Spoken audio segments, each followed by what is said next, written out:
નમસ્કાર વિદ્યાર્થી મિત્રો, આજે આપણે મેન્ડલનો એક સંકરણનો પ્રયોગ વર્ણવો તેની ચર્ચા કરીએ. તો મેન્ડલના એક સંકરણ પ્રયોગની વાત કરીએ. એક સંકરણ પ્રયોગ એટલે શું? તો એક જ લક્ષણના વારસાગમન માટે કરવામાં આવતા સંકરણના પ્રયોગને એક સંકરણ પ્રયોગ કહેવાય છે.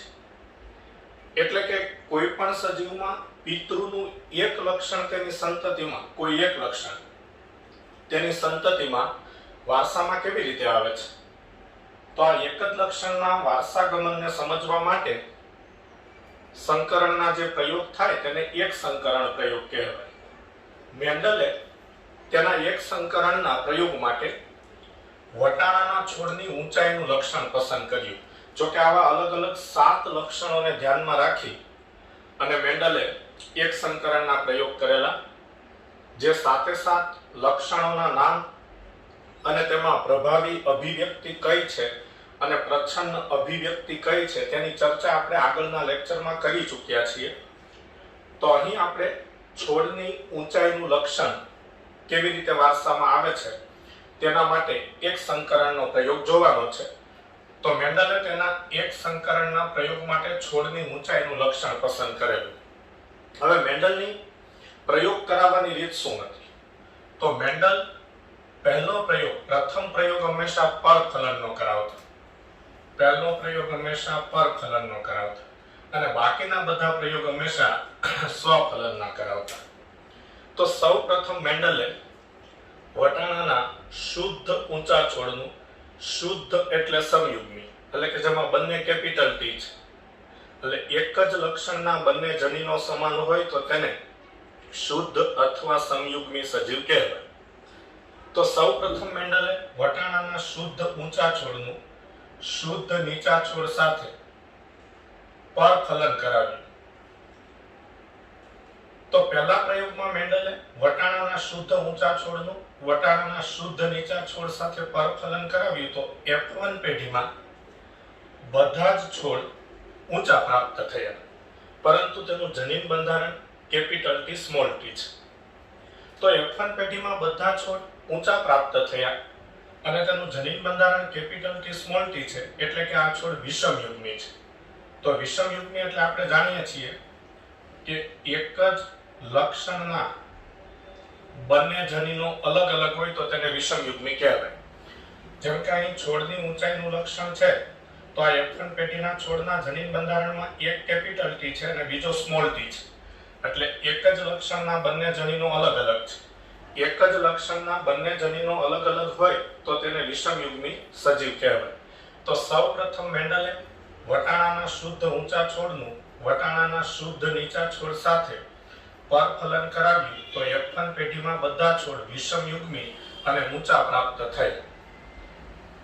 આ રીતે પરફલનમાં મેન્ડલે કૃત્રિમ સંકરણની પદ્ધતિઓ અપનાવેલી હોય, જે આપણે બીજા ચેપ્ટરમાં જોઈ ગયા કે દ્વિલિંગી પુષ્પો હોય તો તેમાં પરફલનના પ્રયોગ માટે ઉકેસર દૂર કરવું પડે.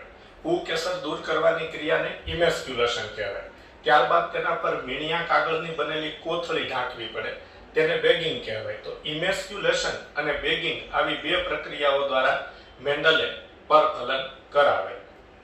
બીજા પ્રયોગમાં મેન્ડલે F1 પેઢીમાં પ્રાપ્ત થયેલા બધા જ છોડનું સ્વફલન કરાવ્યું. તો આ F1 પેઢીનો વિષમયુગ્મી છોડ છે, કેપિટલ ટી સ્મોલ ટી જનીન બંધારણ વાળો. આ છોડમાં મેન્ડલે સ્વફલન કરાવ્યું. તો F2 પેઢીમાં 3/4 છોડ ઊંચા થયા અને 1/4 છોડ નીચા પ્રાપ્ત થયા. તો અહીંયા આપણે સમજી શકીએ છીએ કે જ્યારે આ F1 પેઢીના છોડમાં સ્વફલન કરાવ્યું તો સ્વફલનમાં નર તરીકે પણ એ જ છોડ હોય, માદા તરીકે પણ એ જ છોડ હોય. તો નર તરીકે રહેલો છોડ બે પ્રકારના નરજન્ય ઉત્પન્ન કરે, કેપિટલ ટી જનીનયુક્ત અને સ્મોલ ટી જનીનયુક્ત. આપણે જાણીએ છીએ કે પ્રજનન કોષો એટલે કે જન્યુની ઉત્પત્તિ સમયે અર્ધીકરણ પ્રકારનું કોષ વિભાજન થાય છે. તો પ્રજનન કોષોની ઉત્પત્તિ સમયે અર્ધીકરણ પ્રકારનું કોષ વિભાજન થાય છે, એટલે અર્ધીકરણ થવાને કારણે આ જોડમાં રહેલા બંને જનીનો પ્રજનન કોષોની ઉત્પત્તિ થાય ત્યારે એકબીજાથી છૂટા પડી જાય અને દરેક પ્રજનન કોષમાં જોડનું એક એક જનીન દાખલ થાય. પણ આખી જોડ દાખલ ન થાય. એટલે આ નરજન્યુ ઉત્પન્ન કરે. સપુષ્પી વનસ્પતિમાં નરજન્યુ પરાગરજમાં ઉત્પન્ન થાય ત્યારે એક નરજન્યુમાં કેપિટલ ટી જનીન આવે અને બીજા નરજન્યુમાં સ્મોલ ટી જનીન આવે. એવી રીતે આ માદાજન્યુ પણ તે બે પ્રકારના ઉત્પન્ન કરે છે, એટલે કે અંડકોષ કેપિટલ ટી જનીનયુક્ત અને સ્મોલ ટી જનીનયુક્ત એમ બે પ્રકારના ઉત્પન્ન કરે છે. હવે આ નરજન્યુ આ માદાજન્યુનું ફલન કરે તો ફલિતાંડમાં કેપિટલ ટી ઊંચો છોડ થાય. આ નરજન્યુ આ માદાજન્યુનું ફલન કરે તો ફલિતાંડમાં કેપિટલ ટી સ્મોલ ટી વિષમયુગ્મી ઊંચો છોડ થાય. આ નરજન્યુ આ માદાજન્યુનું ફલન કરે તો ફલિતાંડમાં કેપિટલ ટી સ્મોલ ટી વિષમયુગ્મી ઊંચો છોડ થાય. અને આ નરજન્યુ આ માદાજન્યુનું ફલન કરે તો ફલિતાંડમાં સ્મોલ ટી એટલે સમયુગ્મી નીચો છોડ પ્રાપ્ત થાય. તો આ રીતે F2 પેઢીમાં કુલ 4 જે છોડ અહીં દર્શાવ્યા છે તેમાં પહેલા 3 ઊંચા છે અને આ એક જ નીચો છોડ છે. એટલે 4 માંથી 3 ઊંચા છોડ એટલે 3/4 છોડ ઊંચા અને 4 માંથી 1 છોડ નીચો એટલે 1/4 છોડ નીચા થાય છે. તો આ રીતે મેન્ડલે F1 પેઢીના બધા છોડમાં સ્વફલન કરાવ્યું તો F2 પેઢીમાં તેને બે પ્રકારના છોડ પ્રાપ્ત થયા, ઊંચા છોડ અને નીચા છોડ.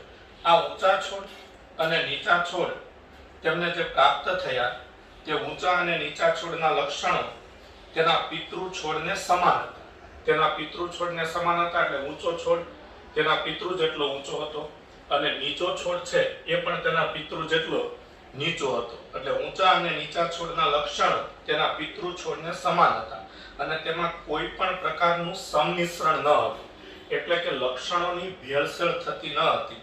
એટલે કે બધા છોડ ઊંચા હતા. એટલે જે ઊંચા છોડ હતા એ બધા સરખી ઊંચાઈ ધરાવતા હતા, ઊંચા હતા.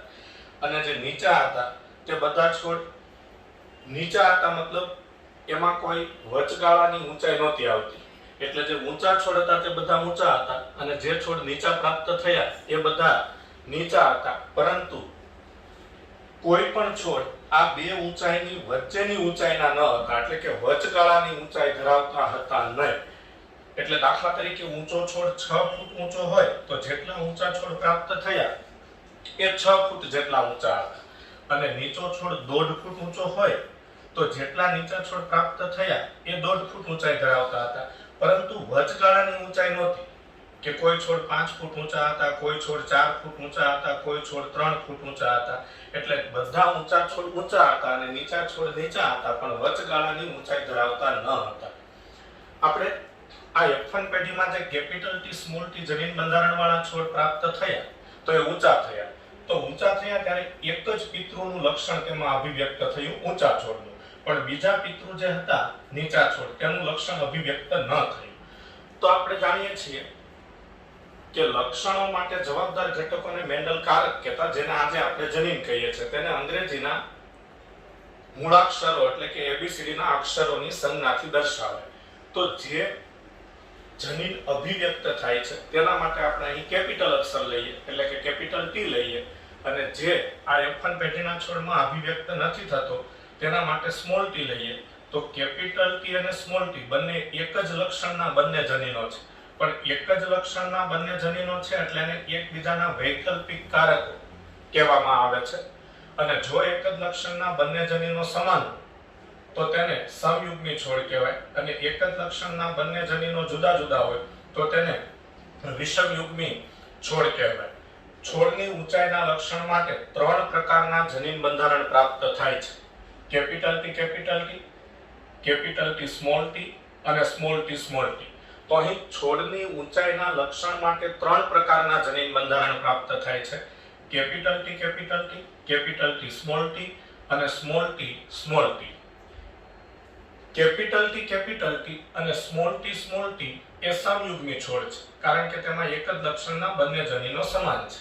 અને કેપિટલ T સ્મોલ t એ વિષમયુગ્મી છોડ છે, કારણ કે તેમાં એક જ લક્ષણના બંને જનીનો જુદા જુદા છે. ઊંચો છોડ અને નીચો છોડ એ જે વર્ણનાત્મક શબ્દો છે એટલે કે છોડના દેખાવ છે તેને સ્વરૂપ પ્રકાર કહેવાય. તો સ્વરૂપ પ્રકાર એટલે છોડનો દેખાવ, જેને અંગ્રેજીમાં ફિનોટાઇપ કહેવાય. તો સ્વરૂપ પ્રકાર F2 પેઢીમાં 3 ઊંચા છોડ જેમ એક નીચા છોડ છે. અને જનીન પ્રકાર એટલે જનીન બંધારણ, જેને ઇંગ્લિશમાં જીનોટાઇપ કહેવાય. તો F2 પેઢીમાં જનીન પ્રકાર 3 ટાઈપના મળે છે. જેમ કે આ એક સમયુગ્મી ઊંચો છોડ છે, તો તે કેપિટલ ટી. આ બંને વિષમયુગ્મી ઊંચા છોડ છે, કેપિટલ ટી. અને આ એક સમયુગ્મી નીચો છોડ છે, એટલે સ્મોલ ટી. એટલે 1:2:1, એટલે એક કેપિટલ ટી, બે કેપિટલ ટી અને એક સ્મોલ ટી. એટલે જનીન પ્રકાર 3 ટાઈપના મળે છે. એટલે જનીન પ્રકારનું પ્રમાણ 1:2:1 થાય અને સ્વરૂપ પ્રકાર 2 જ પ્રકારના મળે છે, ઊંચો છોડ અને નીચો છોડ, એટલે કે ઊંચા છોડ અને નીચા છોડ. એટલે સ્વરૂપ પ્રકારનું પ્રમાણ 3:1 થાય છે. F2 પેઢી બાદ મેન્ડલે આ F2 પેઢીનો જે ઊંચો છોડ હતો તેમાં સ્વફલન કરાવેલું. તો તેમાં પણ બધા ઊંચા છોડ થાય, કારણ કે કેપિટલ ટી અને કેપિટલ ટી વચ્ચે સ્વફલન કરાવવામાં આવે. સ્વફલનમાં એ જ છોડ નર હોય, એ જ છોડ માદા હોય. એટલે બધી સંતતિમાં કેપિટલ ટી આવે તો ત્યારે બધા છોડ ઊંચા થાય. આ વિષમયુગ્મી ઊંચા છોડમાં સ્વફલન કરાવવામાં આવે. વિષમયુગ્મી ઊંચા છોડમાં સ્વફલન કરવામાં આવે ત્યારે સેમ આ પરિણામ પ્રાપ્ત થાય, જે આપણે અહીંયા તમે જોઈ શકો છો 3:1. અને આ સ્મોલ ટી સમયુગ્મી નીચા છોડમાં સ્વફલન કરાવવામાં આવે તો ત્યારે તેનાથી બધી સંતતિઓ નીચા છોડને પ્રાપ્ત થાય. એટલે F2 પેઢીના સમયુગ્મી ઊંચા છોડમાં સ્વફલન કરાવતા બધા છોડ ઊંચા પ્રાપ્ત થાય. F2 પેઢીના વિષમયુગ્મી ઊંચા છોડમાં સ્વફલન કરાવતા 3:1 ના પ્રમાણમાં ઊંચા અને નીચા છોડ પ્રાપ્ત થાય. અને F2 પેઢીના સમયુગ્મી નીચા છોડમાં સ્વફલન કરાવતા બધી સંતતિઓ નીચા છોડ તરીકે પ્રાપ્ત થાય. તો આ F3 પેઢીનું પરિણામ થયું. તો આ મેન્ડલના એક સંકરણ પ્રયોગની ચર્ચા પૂરી થઈ. હવે મેન્ડલે એક સંકરણ પ્રયોગને આધારે રજૂ કરેલા તારણો કે મંતવ્યો લખો, જેની ચર્ચા આપણે પ્રયોગ દરમિયાન ઘણી કરી છે. જોઈ લઈએ. મેન્ડલે તેના એક સંકરણ પ્રયોગ પરથી એવું દર્શાવ્યું કે કોઈ બાબત સ્થાયી સ્વરૂપે એટલે બદલાયા વગર પિતૃમાંથી સંતતિમાં જન્યુઓના માધ્યમ દ્વારા ઉત્તરોત્તર એટલે પેઢી દર પેઢી, તો ઉત્તરોત્તર પેઢીઓમાં વહન પામે છે. તેમને આ બાબતને કારકો તરીકે ઓળખાવ્યા. આજે આપણે તેને જનીનો તરીકે ઓળખીએ છીએ. તો મેન્ડલે એવું કીધું કે જ્યારે ઊંચા અને નીચા છોડ વચ્ચે પરફલન કરાવ્યું તો બધા છોડ ઊંચા પ્રાપ્ત થયા. તો પિતૃમાંથી તેની સંતતિમાં જન્યુઓના માધ્યમ દ્વારા, કારણ કે લિંગી પ્રજનન થાય ત્યારે નર પિતૃ નર જન્યુ ઉત્પન્ન કરે, માદા પિતૃ માદા જન્યુ ઉત્પન્ન કરે, પછી એ જન્યુ વચ્ચે ફલન થઈને ફલિતાંડ બને. ફલિતાંડનો ભ્રૂણ વિકાસ થવાથી સપુષ્પી વનસ્પતિમાં બીજ બને. એ બીજ સપુષ્પી વનસ્પતિની સંતતિ કહેવાય. અને એ બીજને ખેતરમાં કે બગીચાની જમીનમાં ઉગાડવામાં આવે એટલે છોડ પ્રાપ્ત થાય. તો એ છોડમાં તેના પિતૃઓના લક્ષણો પ્રજનન કોષ દ્વારા આવે. એટલે કે પિતાના બધા લક્ષણો એક શુક્રકોષ દ્વારા સંતતિને વારસામાં મળે અને માતાના બધા લક્ષણો એક અંડકોષ દ્વારા તેની સંતતિને વારસામાં મળે. તો આ પ્રજનન કોષમાં એવું તે શું હોય છે કે જેનાથી માતા અને પિતાના લક્ષણો તેની સંતતિને વારસામાં મળે છે?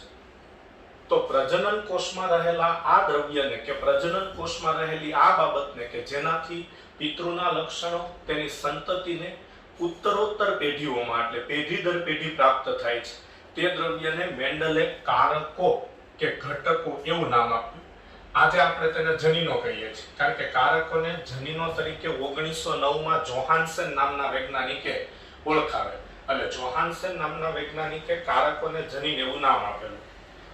તો મેન્ડલે આ તારણ રજૂ કર્યું કે કોઈ બાબત સ્થાયી સ્વરૂપે એટલે બદલાયા વગર પિતૃમાંથી સંતતિમાં જન્યુઓના માધ્યમ દ્વારા ઉત્તરોત્તર પેઢીઓમાં વહન પામે છે. તેમણે આ બાબતને કારકો તરીકે ઓળખાવ્યા. આજે આપણે તેને જનીનો કહીએ છીએ. જનીનો આનુવંશિકતાના એકમો છે, કારણ કે પિતૃના લક્ષણો જનીનો દ્વારા સંતતિને વારસામાં મળે છે. એટલે જનીનો આનુવંશિકતાના એકમો છે અને સજીવોમાં ચોક્કસ લક્ષણોની અભિવ્યક્તિ માટેની માહિતી ધરાવે છે. અભિવ્યક્તિ એટલે લક્ષણ પ્રગટ થવાની રીત. છોડ ઊંચો થાય છે તો એ અભિવ્યક્તિ છે, છોડ નીચો થાય છે તો તે અભિવ્યક્તિ છે. એટલે અભિવ્યક્તિ એ લક્ષણ પ્રગટ થવાની રીત છે. તો જનીનો આનુવંશિકતાના એકમો છે અને સજીવોમાં ચોક્કસ લક્ષણોની અભિવ્યક્તિ માટેની માહિતી ધરાવે છે. વિરોધાભાસી અભિવ્યક્તિઓની જોડ દર્શાવતા જનીનોને એકબીજાના વૈકલ્પિક કારકો કે એલેલ કહે છે. એટલે કે તે જનીનનું થોડુંક ભિન્ન સ્વરૂપ છે. જેમ કે અહીં કેપિટલ ટી અને સ્મોલ ટી એ એકબીજાના વૈકલ્પિક કારકો છે. તો આ બંને વિરોધાભાસી અભિવ્યક્તિઓ ઊંચો છોડ અને નીચો છોડ, કેપિટલ ટી ઊંચા છોડ માટે છે, સ્મોલ ટી નીચા છોડ માટે છે. એટલે આ બંને કેપિટલ ટી અને સ્મોલ ટી વિરોધાભાસી અભિવ્યક્તિઓની જોડ દર્શાવતા જનીનો છે.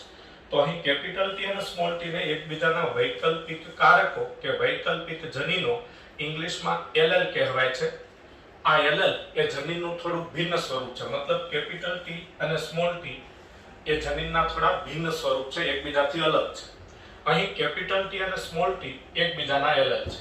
F1 પેઢીના વિષમયુગ્મી છોડનું જનીન બંધારણ કેપિટલ ટી સ્મોલ ટી છે, પરંતુ તેનો સ્વરૂપ પ્રકાર ઊંચાઈનું લક્ષણ દર્શાવે છે, એટલે કે ઊંચો છોડ છે. અને એ ઊંચો છોડ બિલકુલ કેપિટલ ટી પિતૃને સમાન છે. એટલે F1 પેઢીમાં જે આ ઊંચા છોડ પ્રાપ્ત થયા એ વિષમયુગ્મી જનીન બંધારણ વાળા હતા, એટલે કે કેપિટલ ટી સ્મોલ ટી જનીન બંધારણ વાળા હતા. પરંતુ તેની ઊંચાઈ પિતૃમાં જે ઊંચો છોડ હતો તેના જેટલી જ હતી. અહીં અસમાન કારકોની જોડમાંથી કોઈ એક કારક બીજા કારક ઉપર પ્રભાવી થઈ જાય છે, તેને પ્રભાવી કારક અને બીજાને પ્રચ્છન્ન કારક કહેવાય છે. એટલે F1 પેઢીના વિષમયુગ્મી છોડમાં એક કેપિટલ ટી જનીન છે, એક સ્મોલ ટી જનીન છે, છતાંય છોડ ઊંચા થાય છે અને તેમાં એક જ પિતૃનું લક્ષણ વારસામાં આવે છે. બીજા પિતૃનું લક્ષણ એટલે કે નીચા છોડનું લક્ષણ વારસામાં આવતું નથી. એટલે આનો મતલબ એવો થાય, મેન્ડલ એવું મંતવ્ય આપતા હતા કે એક જનીન બીજા જનીન પર પ્રભાવી થાય છે. જે જનીન પોતાનું લક્ષણ ઉત્પન્ન કરી શકે તેને પ્રભાવી જનીન કહેવાય. અને જે જનીન આ પ્રભાવી લક્ષણની હાજરીમાં તો જે જનીન પ્રભાવી જનીનની હાજરીમાં તેનું લક્ષણ ઉત્પન્ન ન કરી શકે તેને પ્રચ્છન્ન જનીન કહેવાય. તો અસમાન કારકો કેપિટલ ટી અને સ્મોલ ટી અસમાન કારકો છે, મતલબ જુદા જુદા કારકો છે. તો અસમાન કારકોની જોડમાંથી કોઈ એક કારક બીજા કારક ઉપર પ્રભાવી થઈ જાય છે, એટલે કે કેપિટલ ટી સ્મોલ ટી પર પ્રભાવી થઈ જાય છે, તેને પ્રભાવી કારક કહેવાય અને બીજાને પ્રચ્છન્ન કારક કહેવાય. એટલે કે કેપિટલ ટી જનીન તેનું લક્ષણ ઉત્પન્ન કરી શકે છે, સ્મોલ ટી જનીન તેનું લક્ષણ ઉત્પન્ન કરી શકતો નથી. એટલે અહીં કેપિટલ ટી સ્મોલ ટી પર પ્રભાવી છે અને સ્મોલ ટી પ્રચ્છન્ન છે. પ્રભાવી જનીન માટે કેપિટલ અક્ષર અને પ્રચ્છન્ન જનીન માટે સ્મોલ લેટર દર્શાવાય છે. અને આ કેપિટલ અક્ષર એટલે કે મોટા અક્ષર અને સ્મોલ લેટર એક જ પ્રકારના હોવા જોઈએ. એટલે અહીં કેપિટલ ટી પ્રભાવી જનીન છે, એટલે પ્રભાવી જનીન છે એટલે તેના માટે કેપિટલ ટી લીધો, અને સ્મોલ ટી પ્રચ્છન્ન જનીન છે એટલે તેના માટે સ્મોલ ટી લીધો. પણ ટૂંકમાં બંને માટે એક જ પ્રકારનો અક્ષર એટલે કે ટી પસંદ કરવામાં આવ્યો, નહીં કે ટી અને ડી.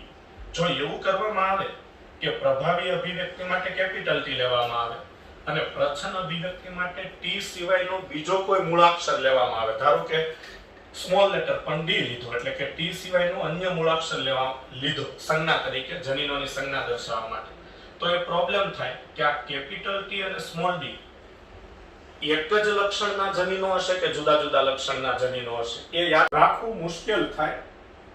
એટલે પ્રભાવી જનીન માટે કેપિટલ અક્ષર અને પ્રચ્છન્ન જનીન માટે સ્મોલ લેટર, પણ કેપિટલ અક્ષર અને સ્મોલ લેટર બંને એક જ પ્રકારના, એટલે કે છોડની ઊંચાઈ માટે પ્રભાવી અભિવ્યક્તિ કેપિટલ ટી થી અને પ્રચ્છન્ન અભિવ્યક્તિ સ્મોલ ટી થી દર્શાવાય, નહીં કે કેપિટલ ટી અને સ્મોલ ડી.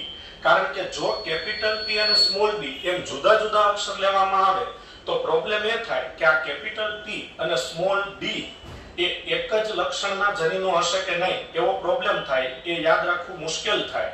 એટલે આપણે એક જ લક્ષણની બે જુદી જુદી અભિવ્યક્તિ, પ્રભાવી અભિવ્યક્તિ અને પ્રચ્છન્ન અભિવ્યક્તિ માટે એક જ પ્રકારના અક્ષર લઈએ. પ્રભાવી અભિવ્યક્તિ માટે કેપિટલ લેટર અને પ્રચ્છન્ન અભિવ્યક્તિ માટે સ્મોલ લેટર લેવામાં આવે.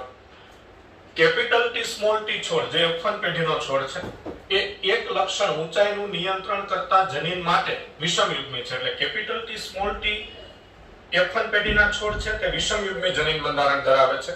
તેને એક સંકરણ કહેવામાં આવે અને કેપિટલ ટી તથા સ્મોલ ટી છોડ વચ્ચે કરવામાં આવેલ સંકરણને એક સંકરણ પ્રયોગ કહેવાય. તો આ વાત મેન્ડલે એક સંકરણના પ્રયોગને આધારે રજૂ કરેલા તારણોની હતી.